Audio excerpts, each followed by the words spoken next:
Well, good morning, everyone, and welcome to today's edition of the Wellness Homesteader. I thought this morning I would make myself some brown sugar. So I thought, you know what? I promised you that video. Let me just bring you along and show you how simple it is to make your own brown sugar. As I often do, I actually did the math, and it is not less expensive. It's about equivalent to make your own. Where I find the big advantage to being able to make your own brown sugar is kind of twofold. One is taste. Once you have your own homemade brown sugar, you will love it and you won't want to go back to store brown sugar. And the second thing is, how many times have you started to make a recipe or started to can something and you're like, oh dear, I need brown sugar and all I have is white sugar. I buy my white sugar in 25-pound bags. I know that's a lot, but I use quite a bit for canning. And then I store it, I vacuum seal it into half-gallon amber jars to keep in my pantry. So if there's ever a sugar shortage, I should be good to go. So what I'm doing this morning, let me swing you down, is simply measuring out 8 cups of pure cane sugar. Now, this is not organic sugar. So I use organic when I can. Let me grab another cup. When it makes sense, when I can afford it, which is not for everything, quite frankly. Having a little trouble topping this off. And one of my sweet subscribers mentioned in the almond milk video that, oops, pardon me, that I was using a liquid measure for a dry ingredient. So yes, that is the case. On recipes that aren't exact, I kind of wing it, and a lot of times I'm measuring for benefit of the video. I eyeball things, but if you're measuring something dry, you want to use a dry measuring cup, and then the glass, like the Pyrex type measuring cups, are for liquids. And I'm sure you all knew that, but just in case. So that makes a nice 8 cups of white sugar.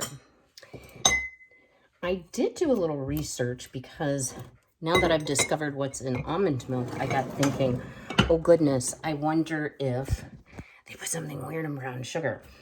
And my particular Walmart in my location and state does not carry the Great Value brand, believe it or not, brown sugar, so I have to buy the name brand Domino. So if you're buying Domino, it is straight up sugar and molasses. So why mine tastes so much better, or homemade tastes so much better, I think has to do with the quality of the molasses you're probably buying.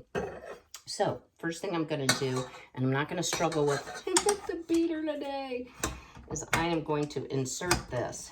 There we go. And I'm going to raise my bowl in preparation. So 8 cups of white sugar. Now we need to add to that 1 cup of molasses. So in a pound of packed brown sugar, it's about 2 1/4 or 2 1/3 cup. Depends on the website that you actually take a look at.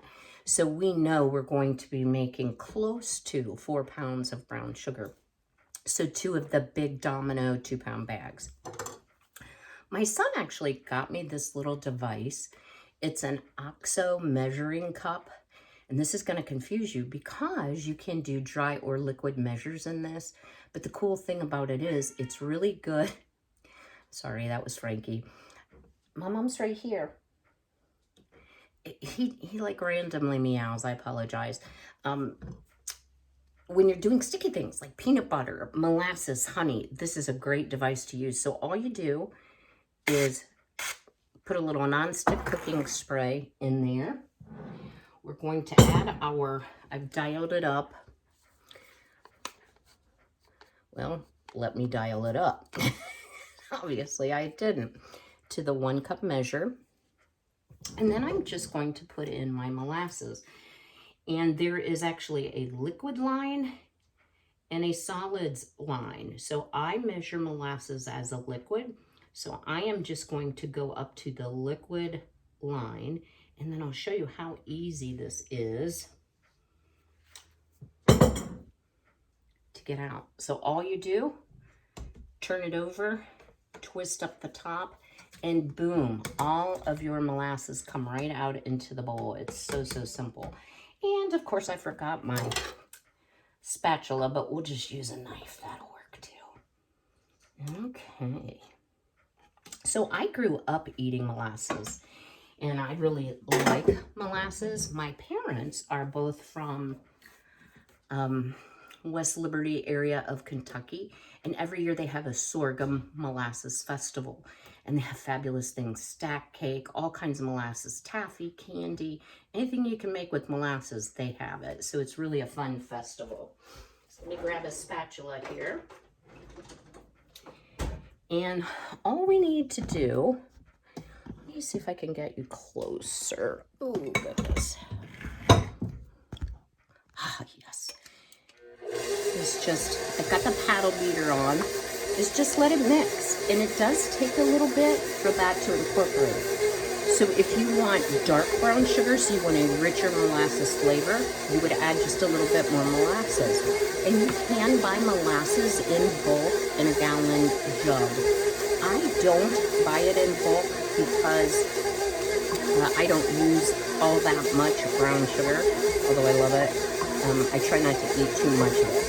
So you can see this is turning into a pretty light brown sugar, so I'm probably going to add some more. Normally, I don't measure my sugar. I just kind of do this deal. I'm sorry, not the sugar, the molasses. And I just run it until it's the color that I want it to be. And then I don't have to wash the measuring cup either.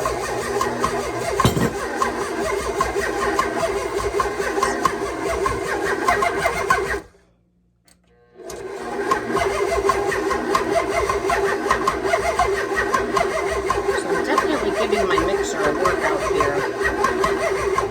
Trying to get the molasses gobs off the side.